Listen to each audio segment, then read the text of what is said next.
Salut, c'est Trado, content de vous retrouver pour la mise à jour des zones d'accumulation rationnelle pour l'or et pour l'argent. On commence par les actualités que j'ai trouvées pour vous. Trois actualités majeures. La première, en fait, on a de la chance cette semaine, 2 articles sur 3 sont en français.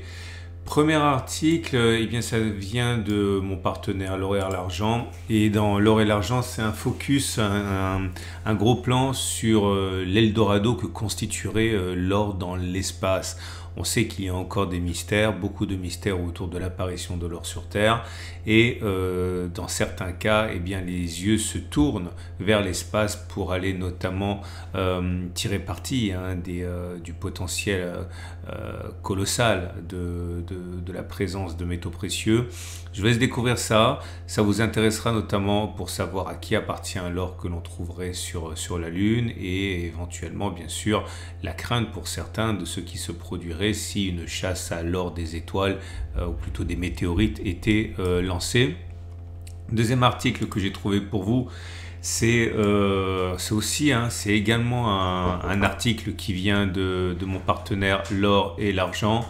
Et dans ce cas de figure, on s'intéresse en particulier aux prédictions pour les métaux précieux du CPM Group. Alors, ce qui est intéressant, c'est que parmi les stratégistes, CPM est réputé pour être à la fois extrêmement réaliste et prudent et extrêmement fin et clairvoyant dans ses prédictions. Et notamment au moment où l'or et l'argent étaient à des niveaux extrêmement bas, il y a quelques semaines, quelques mois, vous le savez comme moi, eh bien CPM Group prévoyait déjà que l'or pourrait terminer l'année à 2000-2050 et même plus en 2024. Alors ce qui est intéressant par rapport à ça, c'est que non seulement effectivement les prévisions pour l'or se sont avérées justes, puisqu'effectivement pour l'or libellé en dollars, je vous le montre rapidement quand même, ils avaient prévu que l'or serait à 2000-2050 à la fin de l'année il y a quelques mois.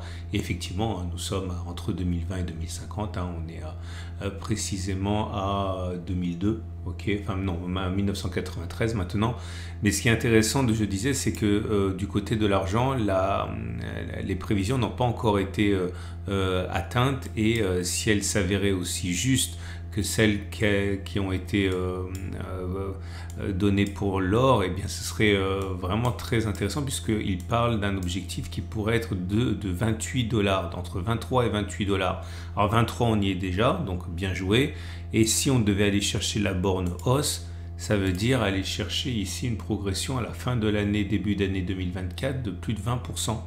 Ok, donc j'ai pensé que ça pourrait intéresser ceux qui ont un intérêt particulier pour le dauphin de l'or. Et troisième article que j'ai trouvé pour vous, alors je le dis avec un sourcil qui se lève et un peu de circonspection. Vous connaissez l'habitude que j'ai de tenir quand même les prévisions des grandes banques en suspicion. Elles ont tendance, les banques, à être passablement à contre-courant dans leurs prévisions, c'est-à-dire à prévoir que ça baisse quand c'est déjà très bas et à prévoir que ça monte quand c'est déjà très haut.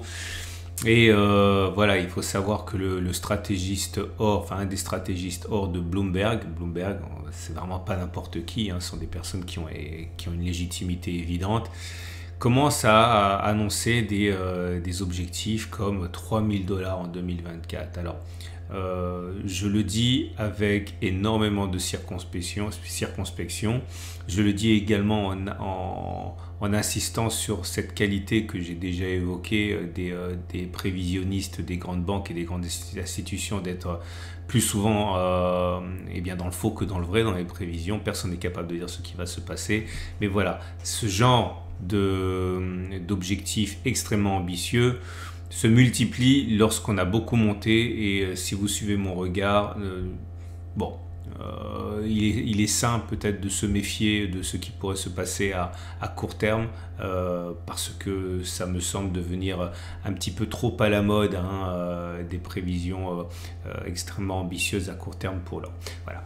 Vous retrouvez tous ces articles sur mon site, vous avez le lien en dessous de la vidéo si vous voulez gratter un petit peu. Et on va passer maintenant aux zones d'accumulation rationnelle sur les métaux précieux. Je vous rappelle que mon format vous est proposé par mes 2 sponsors, Au Coffre qui vous propose d'acheter de l'or, de l'argent et de pouvoir ensuite le stocker dans des coffres ou le faire livrer, hein, mais éventuellement le stocker à l'étranger comme en Suisse, hein, et vous avez la possibilité encore une fois, hein, d'interagir directement avec d'autres acheteurs via cette plateforme, vous permettant donc d'acheter, de vendre directement avec d'autres investisseurs.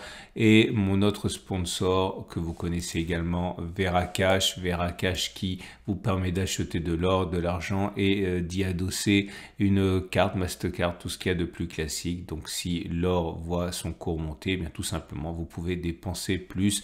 C'est très pratique, c'est très novateur, j'en ai une. Bref, vous avez des liens en dessous de la vidéo pour découvrir ce que vous propose Aucoffre et Veracash. On passe à l'analyse des zones d'accumulation rationnelle. Et on passe donc à l'analyse de l'or libellé en euros, et comme on pouvait s'y attendre, coup de mou à l'approche du record historique des 1902,33. Ici, on n'a jamais été plus haut à quelques...